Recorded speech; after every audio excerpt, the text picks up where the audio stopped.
Good evening to one and all, and welcome to this 10th episode of the PGC Weekly Podcast. I'm your host, Saurabh Kaura, and I'm a Coursework officer on the Postgraduate Council. The Postgraduate Council is a student body that represents, supports, and advocates for all the postgraduate students. So if you have any questions or concerns, as usual, please do reach out to us, especially during these tough times of COVID-19. I would like to start the podcast series by acknowledging and paying my respects to the Bidjigal and Gadigal peoples, the traditional custodians of the lands where each of our UNSW campuses are located, and all the Aboriginal and Torres Strait Islanders, elders past, present, and emerging, and their communities who have shared and practiced their teachings over thousands of years. We recognize the Aboriginal and Torres Strait Islander peoples' ongoing leadership and contributions, including to business, education, and industry. Today, we have got Professor David Cohen as our guest speaker. Professor David Cohen is currently the president of the UNSW Academic Board. From 2008 to 2016, he was the head of the School of Biological Earth and Environmental Sciences and the deputy president of the academic board. His main research interests are in geochemistry with a focus on exploration methods for mineral deposits. He has been involved in research projects in North America, Indonesia, Europe, Pakistan, Iran, and of course, Australia. Professor David led the Geochemical Atlas of Cyprus and is the president of the Australian Geoscience Council. And as usual, let me just remind you the fact that this podcast is not just about Professor David and myself, but it is for everyone who is either listening to us through Zoom or Facebook Live and watching the recorded version afterwards. If you have got any questions coming throughout the session, feel free to raise them, and I'll be taking it one by one at the end of the session. So today's topic for discussion is a pretty interesting one on creating your unique selling proposition as a student in a job interview, which many students, both at the undergraduate, the postgraduate, as well as the HDR level might want to know. So to start off with, Professor David, I would like to know what you really think about this topic in general. What are your views on how the students can create a unique selling proposition, and what are your general views on this topic? Saurabh, thanks very much for the invitation to join the postgrads tonight. I was a member of your association back in the 80s. In fact, I was president of the Postgrad Association back in 88. So I send my greetings to all of you who are undertaking graduate studies. So it's an interesting topic. Unless you're about to inherit the throne of some country, I guess you are going to be looking at some point for a job, or it could be a fellowship at a university, a scholarship, or something on those lines. So I've been asked tonight to look at the question of the concept of a unique aspect of you as a person, or your unique selling proposition, as you might say, if you come out of the world of marketing. So I thought I might just make a couple of comments about my career in terms of going for jobs. So I completed a BSc in geology in the 80s, and I graduated into a mining recession. There were no jobs around. So I tried for a scholarship at UNSW and came second. But coming second is like trying to land a plane on an aircraft carrier and missing the aircraft carrier by a metre. Second is as good as 50th. So I spent a bit of time as a teacher, and I applied to 8 overseas universities to try to get a scholarship. Eventually got picked up by a university in Canada. I completed the master's and I graduated into another mining recession. There were no jobs. So I picked up a scholarship at UNSW, and 3.5 years later, when I completed, I'd hoped to go and work in the mining industry, but there was another mining recession. There were no jobs. So I hung around at UNSW, and eventually a position came up for a lectureship, which wasn't really in my main field.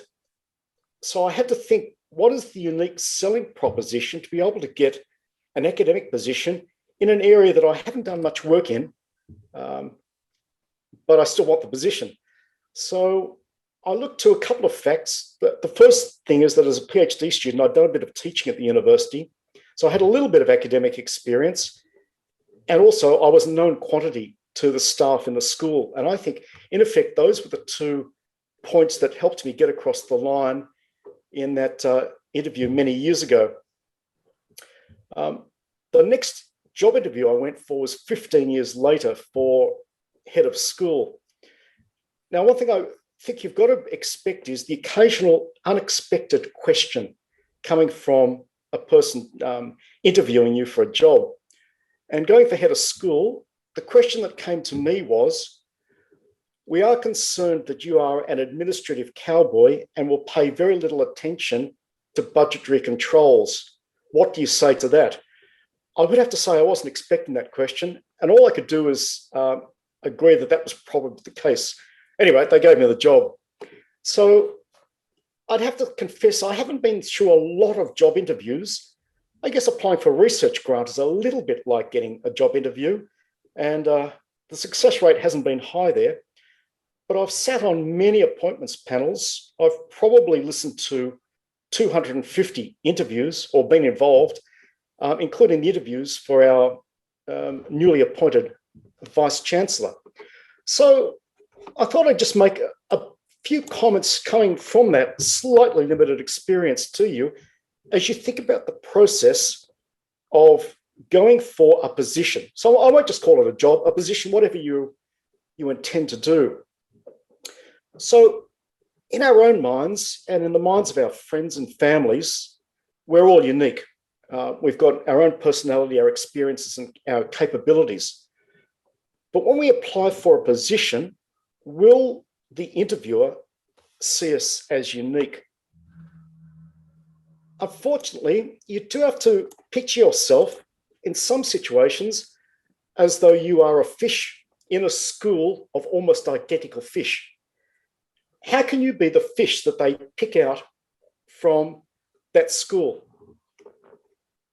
And it may just be 1 point. That may be the difference between making it to the shortlist of an interview or not making it, or the next stage of actually picking up the job from that shortlist. So, well, I mean, for one thing, you'll be armed with a UNSW qualification. Well, that will help you. But I would encourage you to think not so much from your perspective, how do you feel you present, but from the perspective of what does the interviewer or what does the company want? It's not so much your unique selling proposition, it is their unique buying proposition. And the two have to meet. What they want to buy is the person they want has to be the person that you are. And that's where we need to have a look at some of the tactics which you might be able to use. So for instance, have you actually done your homework? What do you know about the organisation that you're trying to pick up a job with? Have you looked at their website? Do you know someone who's recently worked there that you could have a talk to? Try Google stalking them. That's what Google's for. You would be very surprised to hear that recent applications for some senior positions at the university, they had not read our strategic plan. Now, it struck me they just hadn't done their homework. Had they done it, then it does set them out as someone who had done a bit of homework and could develop some unique selling points in the fact, how can they serve the university in its strategic desires? So maybe let's do a bit of a thought experiment. Pretend you are the head of HR in an accounting firm or an engineering and construction company. You have 56 job applications sitting in your in tray. You really only want to spend about an hour to get down to a short list of about 4 or 5 people. Any application that's too long will go into the bin. Anybody who uses too many fonts and different coloured fonts will go in the bin. If there are more than 10 adjectives describing you in the first paragraph, the application will go into the bin. What they want to do is get very quickly to those few dot points that will set you apart from the other fish, if you allow me to put it that way. And the same actually goes for academic promotions at this university. Academics need to, in their massive documentation they put in, need to put in a summary page. And that summary page has 10 to 12 dot points. That is effectively what you are promoted upon or not. What are those 10 dot points or 12 dot points that you think are the most important aspects of you and why you would be a good fit for that organization in terms of your experience, your training, your technical skills, or your personality? So continuing that thought experiment, consider the following, and I'm going to say what your pitch would be and what I think an employer or an interviewer might respond to that pitch. So for instance, the employer says, well, why do you want to come and work for us? If you say that, I'm really excited at the prospect of working for your amazing company, then the response of the interviewer might be, why are you excited? It's not as though we're recruiting for the next Mars mission. Your job will be checking that the accounts have been paid in your first year. They're going to think, well, yeah, do you really actually understand what the job is? Or if you put in your application or say, I'm hardworking, honest, committed to learning as much as I can about strengthening concrete pavements, their response might be, well, that's good to hear, but that's what the other 55 applicants have also said. I'll imagine if this is the pitch. I've worked part-time or done an internship with another pharmaceutical company like yours, assisting in clinical trials. If I was an interviewer, I'd say, okay, you actually know what this work's about, and you will probably hit the road running. I would probably say, yeah, I'm going to go and check with their referees. They might come back with a question, well, why didn't you pick up a full-time job with that company? And it could be, well, that company is just not employing at the moment. Here's another pitch. You might say to them, well, I'm as keen to get as much general experience as possible in the medium term, but down the track, I would like probably to focus on criminal appeals. So, you've just finished your law degree. If I was an interviewer, I'd say, that's good. You have some idea of what you want over the long term or medium term, but you're not overcommitting. So I think that was a good response if that was the pitch that you made. The other thing is just to give them a deeper feel of who you are as a person and what interests you. So, you may be going for a job as a field geologist, but if they asked you, well, tell us a bit about yourself. And if you said, well, and it has to, of course, be true, during the summer break, I spent 6 weeks working with disadvantaged kids in outback Queensland. Or I once kayaked across Bass Strait. If I was an interviewer, I'd say, now that's interesting. Tell me some more about yourself.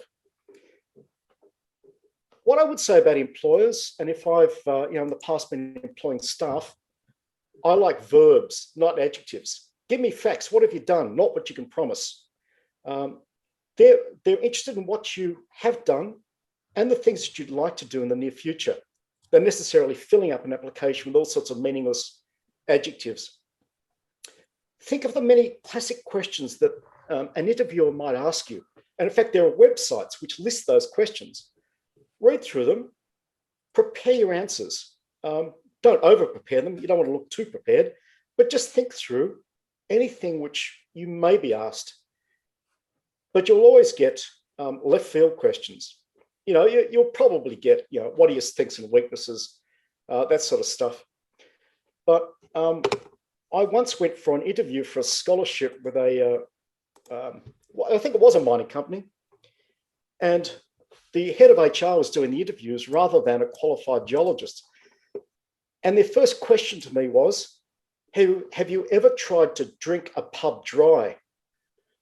I wish I'd said, yes, I've done that 3 times, but I was a coward and I just said no.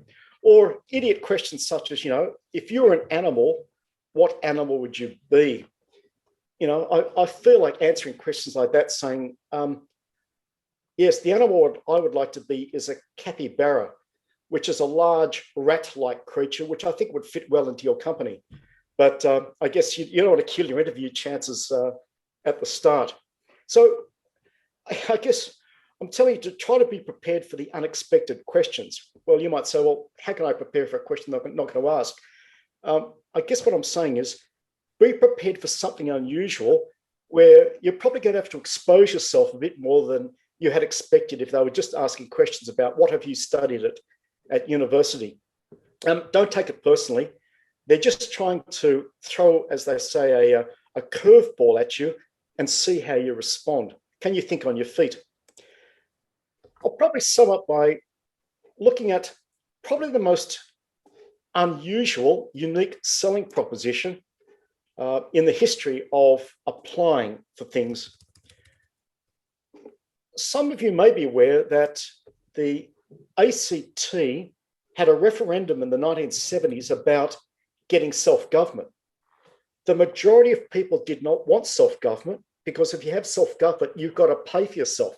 They wanted the federal government to keep paying for everyone in Canberra. So they said, no, we don't want self-government. Eventually, the federal government forced it upon them.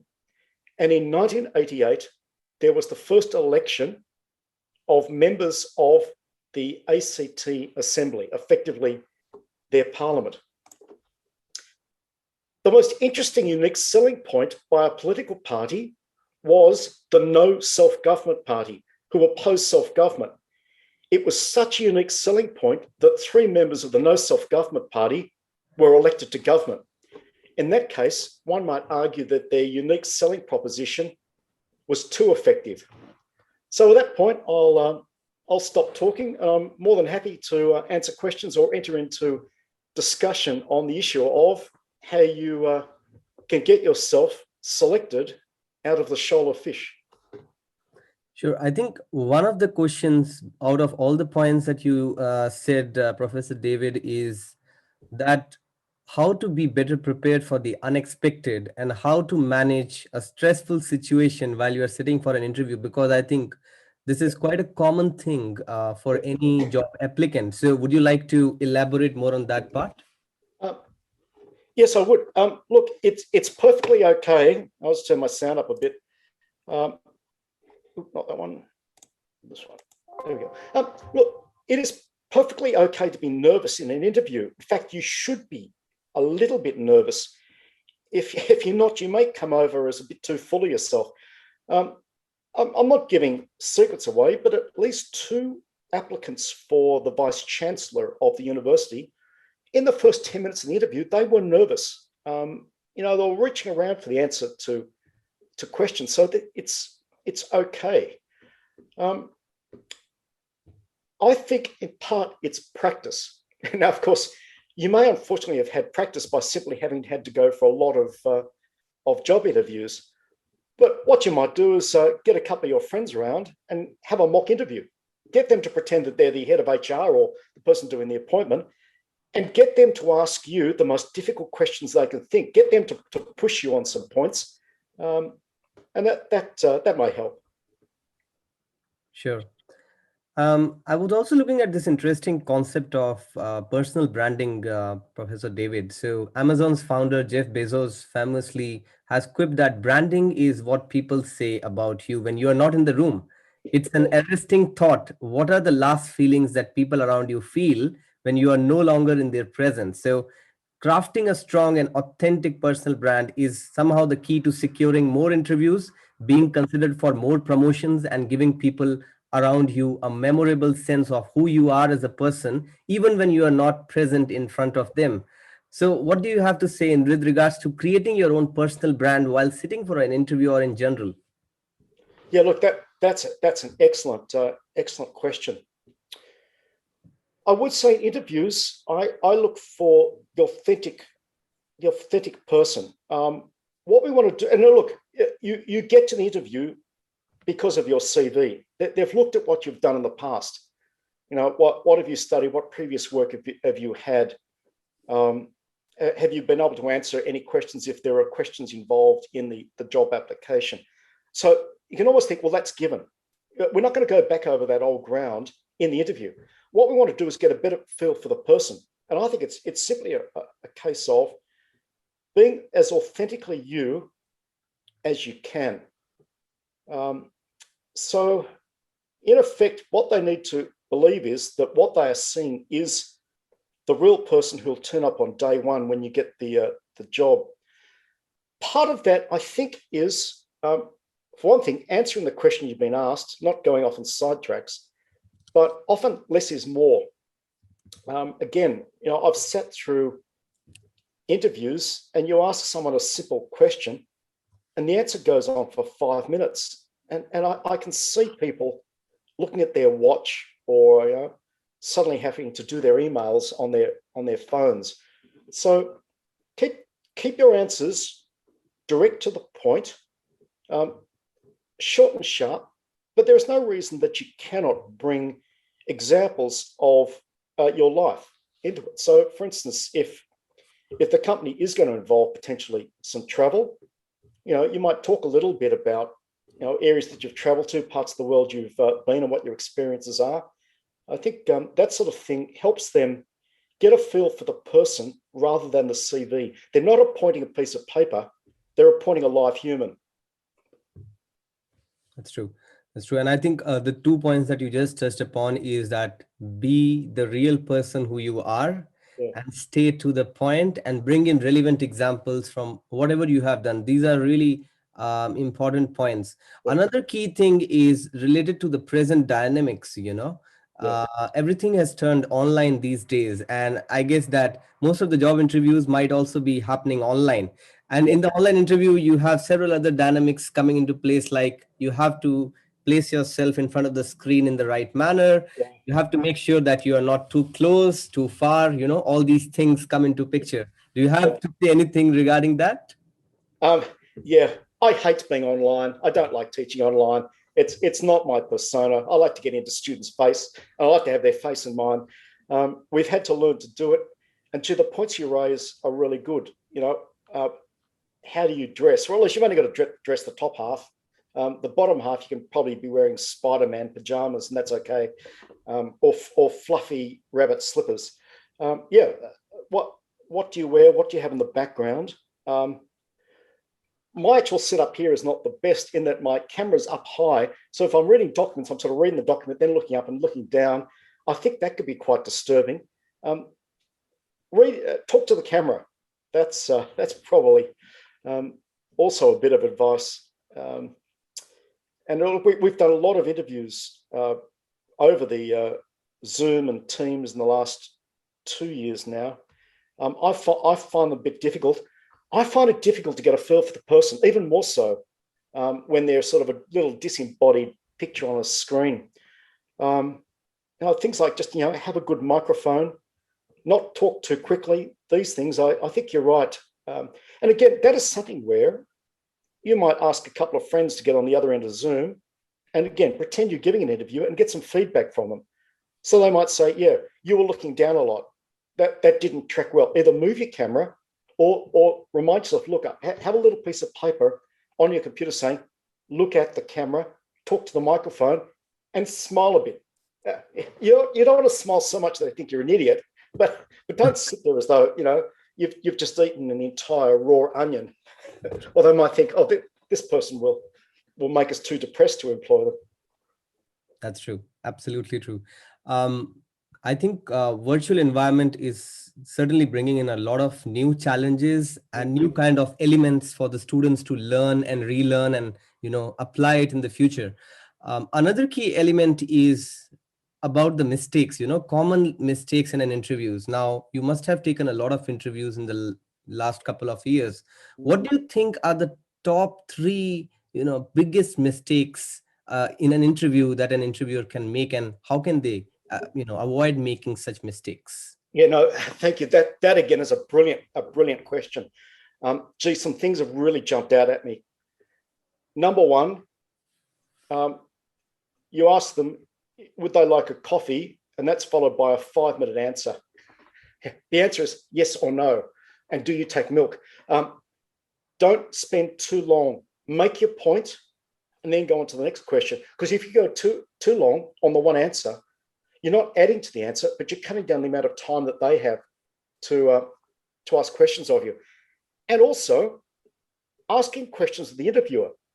So, for instance, if you said to an interviewer, when they ask you, do you have any questions of us? Then you might say, yeah, look, I did read on whatever that your company is thinking of expanding into South America. Will there be any potential to travel? And what the company will say is, gee, you've actually done your homework again. And that's a really good question. So yeah, your ability to ask them a couple of interesting questions, apart from what am I going to get paid, that could help. So that's going a bit off the track. So the first one is, don't make the answer go on too long. And this is an issue which doesn't come up as much with online interviews, but if you are in person, look at the person who asked the question. So we saw one fantastic example, and this was an applicant for a very high level position within the university, in fact, heading up one of the faculties. It didn't matter, and there were 7 of us on the appointments panel. So it's this large room. There were 4 males and 3 females on the interview panel. It didn't matter who asked the question. They only directed the answer to the males on the panel. And all the female members picked that up and said, yeah, they don't like females. Now, that may or may not have been true, but I thought, there was a terrible tactical error. And the female members of staff picked it up very quickly. So address your answers to the person who has asked them. Although online, it's not quite as easy, but at least to appear to be looking around the room if you can. Yes, other mistakes that I've seen. Oh yes, if they ask you a question, don't tell them that's a really good question. I can do that tonight because these are really good questions. But when you're going for an interview, don't tell them that's a really good question, because the panel will say, yes, we only ask really good questions. So, and don't repeat the question back to them. And that's advice for exams. Don't rewrite the question. We know the question, we wrote it. Get to the point, get to it immediately. And I think speak as much as you can with a degree of authority. Answer the question directly, speak up. Don't mumble your words. And I think those things then, again, it gets down to the question of them understanding you as an individual. Can you get to the point? Can you interact with people properly? And those can be quite important when the shortlist is going to the very, very short list. True. Another important question, Professor David, is related to the posture, which you have already touched upon for the online meetings. So ideally, your correct posture in an interview should convey that you are confident and assertive, yet also easygoing and a team player. You want to appear trustworthy, yes, capable, and collaborative. You don't want to be a nervous wreck, but you also want to show that you are taking the interview seriously. And finding the right interview posture, I guess, is a delicate dance, but one that's essential to the master. So yes, do you have anything to comment related to right posture? Yes. Tonight, yours is a lot better than mine. So I'm sitting too far from the camera. I think I'm down a bit too low. I've got reflection off my screen onto my glasses, so you can't see my eyes, which makes me look shifty. If this was a court case, I'd be in trouble. So I guess part of it, just have a look at the screen and just size things up. Would it be better to have the lights on behind me? A lot of my meetings involve geology, so I've got a beautiful geological map behind me, which makes me look like a geologist. I have removed all the bottles of wine from behind me because that makes me look like I drink too much. So I think your point is right. Something to experiment with. Sorry, what is that? Something that you can experiment with. Yeah, sure. And do you have any specific advice with respect to the higher degree research students who might be listening to us? Because most of the advices are quite general, both for the postgraduate students and higher degree research. But since you have got more experience towards, having those interviews towards PhD candidates, so I guess a lot of PhD students might also be listening to us. So any tips for them? I guess we can look at both ends. So you may have been completing a coursework or a research master's and you want to go on to a PhD. Out of that, I get a lot of applications for PhD. I get about 50 or 60 a year, and I take on one per year. So in that case, any application just says, I want to come and work in your research lab because all the work you do is fantastic, and I want to come and learn as much as I can, and the rest, I'm not interested. If you put as one student almost effectively did when you read between the lines in his application, it was basically, I like your work, but in one area you're wrong, and I think I can come and show you that you could be right. That was a student from Iran, and I took him immediately, and he was right. I was wrong. So I thought that was a very good pitch. He was quite specific about the research that he wanted to do, which means he was across the field. He knew what he wanted, and I guess he picked me because I'd worked in that area rather than sort of a very general application. At the other end, and this is something which we are working on with the PhD students, a small proportion of you will go on to normal academic careers, but there's a limit in the number of positions there. In that case, it's largely on your publications and your ability to put together a good idea of the areas of research that you want to continue on with and how you will get funding to do that. That's fairly straightforward. Taking your PhD and going into the corporate sector is more difficult. Actually, funny, in Australia, sometimes the PhD doesn't help you. They may get the feeling that you're overqualified. I've had two friends who on their CVs have not included their PhD. They haven't mentioned it. They've mentioned they had a master's, but would not mention the PhD on the grounds they thought they'd be, unemployable. I don't think that was true, but anyway, that's what they did. I guess in that case, you're being employed as a PhD because you've got the advanced skills in not just research, but in getting the stuff published, presentation skills and the like, and probably someone who can help lead research and development or high-level strategy in the company. And I guess that's then the pitch, which means you really have to know the company. You need to have done your homework. What are the areas in which the company is trying to development work or do development work or research? If it's a pharma company or a economic advisors, what are the areas that they're trying to develop their capabilities? And then it's a very, very specific pitch. So I can say, look, I've worked on derivative markets in my PhD. I know you're moving into it. These are the areas which I think I can help you. So that becomes a very, very specific series of unique selling points. And if you get to shortlisting, then that's going to be a pretty tough race because you're going to be up against people with pretty strong CVs. And then look, it might be they compare the CVs and look at the research, track record. And then they look, well, one person just seemed to come across as they'll be easy to work with in a team. They just seem to have that persona that we would like to work with them and they'd like to work with us. Yeah, that may be hard to synthesize. In some cases, you are who you are. Yeah, sure. That's a fantastic response to the question asked Professor David.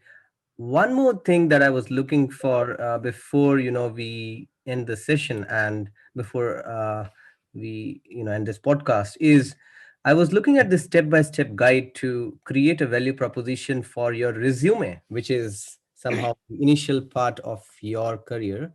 And what it said is it divided into 4 steps. It said step 1 is know the employers you are targeting. Step 2 is make the connection between your experience and their biggest need, as you rightly pointed out. Very good. Step 3 is know your competition. And step 4 is use your strengths. Now, I think here steps 2 and steps 3, where it talks about making a connection between your experience and their biggest need. And step 3, knowing your competition are the biggest differentiators of whether you will be selected or not. Do you want to comment something on that? Yeah, look, that's fantastic advice. Knowing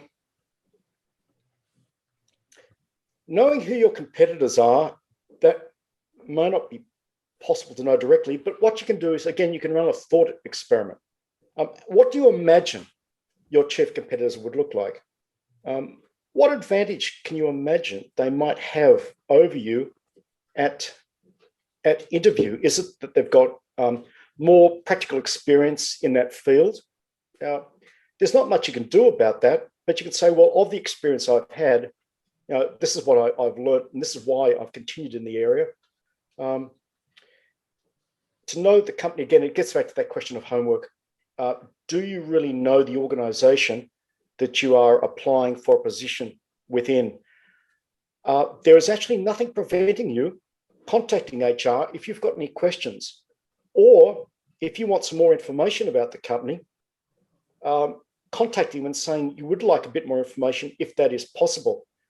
That sort of thing goes down really well because it shows you've got a bit of initiative and that you're not scared to go and front the company ahead of the interview.